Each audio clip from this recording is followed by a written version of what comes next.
लक्ष्मीच्या पावलांनी या मालिकेच्या 22 नोव्हेंबरच्या भागामध्ये संगीता विचार करत असते, ही काजू कुठे गेली? काजू म्हणजे संगीताची आता सगळ्यात छोटी मुलगी. संगीता विचार करत असते, ह्या काजूला काही काम नाही आणि त्या कलाला कामातून वेळ नाही.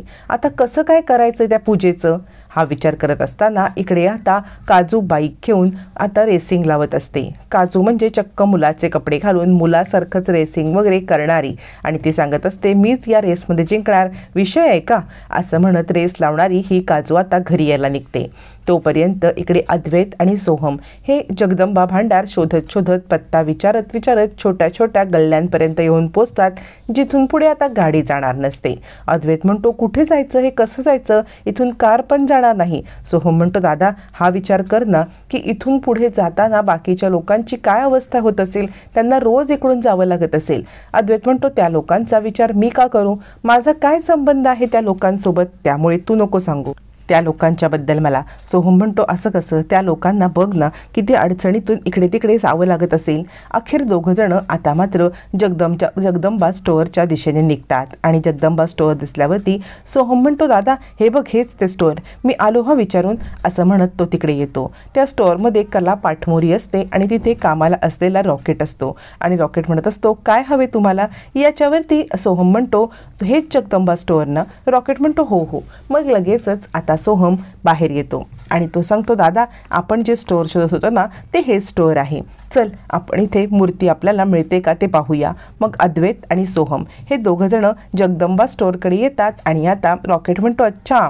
म्हणजे तुम्हाला लग्नाच्या मुंडवळ्या हव्यात तर या बघा, ह्या घ्या मुंडवळ्या, या इथे आमच्याकडे एकदम भारी मुंडवळ्या भेटतात बरं. असं म्हणत रॉकेट आता मुंडवळ्या देतो. पण ॲक्च्युली अद्वैतला काय पाहिजे आहे हे अजूनही रॉकेटला कळाले नसतं.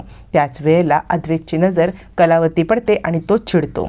तोपर्यंत इकडे काजू येते आणि संगीता म्हणते, काय गं, मी एक तर तुमच्यासाठी चांगला नवरा मिळावा म्हणून प्रयत्न करते आणि तुमचं काय चाललेलं आहे, तू ही अशी भटकत फिरत आहेस, अगं जरा तरी विचार कर काय चाललंय ते. आणि ही कला ती जाऊन बसले तिकडे दुकानामध्ये कामं, तू अशी ही रेसिंग करत जा. काजू सांगत असते, अगं ऐक तरी, मी रेस लावली होती ना त्याच्यामुळे मी गाडी घेऊन गेले होते, पण तुझं काय, तुझं कामसुद्धा मी केलंय, तू कांदे बटाटे आणायला सांगितलेस ते पण मी आणलेले आहेत.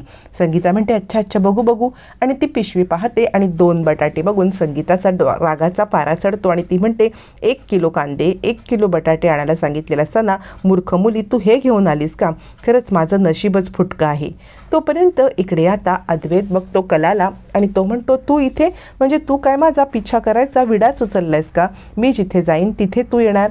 यावरती कला म्हणते, हे बघ तू कुठेही जा पण या दुकानामध्ये उभं पण राहू नकोस. अद्वैत म्हणतो, का मी इथे उभं राहू नको? कला सांगते, कारण हे दुकान माझं आहे, या दुकानात कोणी यायचं कोणी नाही हे मीच ठरवणार. मग अद्वैत चिडतो आणि बाहेर येतो. सोहम त्याला म्हणतो, दादा अरे ऐक रे, आता फक्त 24 तास आहेत आपल्याकडे, या 24 तासामध्ये जर का आपल्याला दुसरं दुकान सापडणार पण नाही आणि अशी मूर्ती पण सापडणार नाही, काहीही करून याच दुकानातून मूर्ती आपल्याला घ्यायला पाहिजे, तू असा राग मनात आणू नको. असं म्हणत आता सोहम अद्वैतला मनवतो आणि पुन्हा कलाच्या इकडे घेऊन येतो. त्यावेळेला अद्वैत आता पुन्हा येतो. कला आता मूर्ती बनवण्यासाठी नकार देत असते. त्यावेळेला सोहम सांगतो, मला ना तुमच्या दुकानातली मूर्ती हवी आहे. त्यावरती कला म्हणते, या दुकानातून तुम्हाला काहीही मिळणार नाही. त्यावरती सोहम म्हणतो, ऐका की. अद्वैत म्हणतो, काय कमिटमेंट काय तुमची, तुमचे काय चार्जेस असतील ते मी देईन, पण तुम्ही कस्टमरला नाही म्हणू शकत नाही, आम्हाला मूर्ती हवी आहे. याच्यावरती कला सांगते, माझ्या दुकानातली मूर्ती कुणाला द्यायची कुणाला नाही द्यायची हे सगळं मी ठरवणार. यावरती रॉकेट म्हणतो, तुम्हाला माहिती आहे का, आमच्या कलाताईचा ज्या गोष्टीला हात लागतो ना त्या गोष्टीचं सोनं होतं, सगळ्यात उत्तम मूर्ती आमची कलाताईच बनवते. अद्वैत म्हणतो, पण यांना कस्टमरशी कसं वागायचं हा सेन्स आहे का? असं म्हणत अद्वैत चिडलेला असतो. इकडे आता संगीता सांगत असते, तुम्ही तिघी मुली अशा वागता, मला तर कळतच नाही. मी श्रीमंत मुलांशी तुमची लग्न लावण्याचे स्वप्न बघते आहे, पण काय काय करताय तुम्ही तुमच्या ह्यानी काहीतरी वेगळंच करत असता. माझं नशीबच फुटकं, लग्न झाल्यापासून 4 पैसे गाठीला नाहीत. कधी सुळसुळीत साडी घ्यावी म्हटली तर एखादी साडी नाही आहे, कधी 4 दागिने करावे म्हटले तर एक पण दागिना नाही आहे. यावरती आता तिला काजू सांगते, हे बघा ही आपली कलाताई आहे ना, तू तिच्याकडे माग की ती तुला सुळसुळीत साडी आणून देईल ना. इकडे आता अद्वैत सांगत असतो, यांना कस्टमरशी कसं बोलायचं सेन्सच नाही आहे. सोहम म्हणतो दादा मी बोलतो. आणि तो सांगतो हे बघा खरं तर आमच्याकडे 100 वर्षापासूनची परंपरा आहे आणि त्यासाठी आम्हाला पारंपरिक मूर्ती हवी आहे. जर ही मूर्ती मिळाली नाही तर आमची परंपरा मोडेल. ताई प्लीज मी तुम्हाला रिक्वेस्ट करतो, प्लीज तुम्ही मला मूर्ती बनवून द्या. सोहमच्या गोड बोलण्याने आता मात्र कला पिघळते आणि कला म्हणते ठीक आहे, तू म्हणतोयस ना तर तुला नक्की मी मूर्ती बनवून देईन. तोपर्यंत टी व्हीवरती बातमी चालू असते की चांदेकरांच्या इथे दुसऱ्या दिवशी खूप धूमधडाक्यामध्ये पूजा होणार आहे. आणि हे बघता बघता इकडे नैना चॉकलेट खात असते.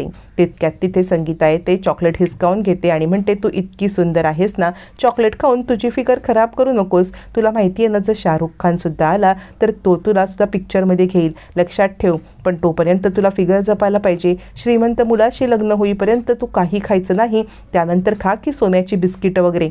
असं म्हणत संगीता आता नैनाला तिची फिगर मेंटेन करायला सांगत असते आणि लवकरात लवकर चांदेकरांच्या इथे पूजेसाठी जाण्यासाठी तयार व्हायला सांगते. पण संगीता म्हणते पण करायचं काय, आपल्याकडे अजूनही पूजेचा पास नाही आहे, मग आपण त्या पूजेला जायचं कसं, काहीतरी जुगाड करायला पाहिजे असा विचार करत संगीता पूजेचा पास कसा मिळावा हे म्हणत असते.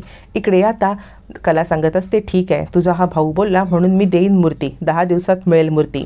आता 10 दिवसात मिळेल मूर्ती म्हटल्यावरती अद्वैत चिडतो आणि म्हणतो 10 दिवसात, आम्हाला उद्यापर्यंत मूर्ती हवी आहे. बघितलंस ना सोहम, या अशा आहेत, ह्या जेव्हा हो म्हटल्या ना मूर्ती द्यायला तेव्हाच मला समजलं होतं की काहीतरी या अडकाठी करणार. यावरती कला म्हणते तुझा हा भाऊ प्रेमाने बोलला ना म्हणून मी तयार झाले हो ही मूर्ती द्यायला, नाहीतर ही मूर्ती द्यायला मी तयार नव्हते. अद्वैत म्हणतो हे बघा चौपट चार्जेस घ्या, पण उद्याच्या उद्या मला मूर्ती हवी आहे. सोहम म्हणतो दादा थांब ना मी बोलतो. आणि सोहम सांगतो खरं तर आमच्याकडे इकडे 100 वर्षाची परंपरेची पूजा आहे, ती पूजा उद्या आहे, त्यामुळे आम्हाला 24 तासामध्ये मूर्ती हवी आहे. मग कलाला आईचं बोलणं आठवतं. तिने सांगितलेलं असतं की चांदेकरांच्या पूजेसाठी आपल्याला पास हवेत आणि तिकडे आपल्याला जायचं आहे. पण ते पास कसे मिळणार हे आता संगीताला पण कळलेलं नसतं.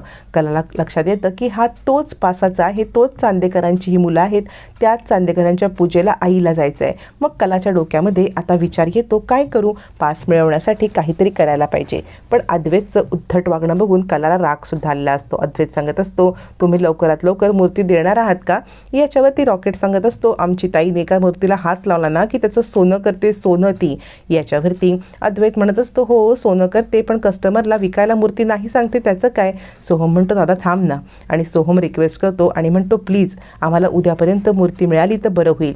पण अद्वैतचा उद्धटपणा असतो. तो म्हणतो सोहम चल, आपल्याला अजिबात इथून मूर्ती नको आहे, यांची आगावगिरी यांच्याकडे. असं म्हणत अद्वैत आणि सोहम बाहेर पडतात. तोपर्यंत कलाला संगीताचा कॉल येतो आणि संगीता सांगते अगं पोरी काहीतरी कर, चांदेकरांच्या ह्याचे पास मिळव, कोणताही पास मिळव, काहीही कर, मला कुठूनही काही मिळवून दे, पण पास हवे आहे. असं म्हटल्यावरती आता कला धावत धावत अद्वैतच्या मागे जाते आणि म्हणते ठीक आहे मी तुम्हाला उद्यापर्यंत मूर्ती द्यायला तयार आहे, पण मला जी पूजा आहे ना, ज्या पूजेसाठी ही मूर्ती आहे त्या पूजेचे पास हवे आहेत. यावरती अद्वैत चिडतो आणि म्हणतो तुमची जी काही रक्कम आहे ना त्या रक्कमबद्दल बोला, पण तुम्हाला पास देऊ शकत नाही. हे असले थिल्लर मी तुमचे चाळे उपयोगात आणून तुम्ही मला अडकवू नका. असं म्हणत अद्वैत चिडतो. सोहम त्याला शांत करतो. आता खरंच 3 पास घेऊन कला आईला घेऊन पूजेला पोहोचणार का आणि मूर्ती बनवून देणार का हे मात्र येणाऱ्या भागातच कळणार आहे.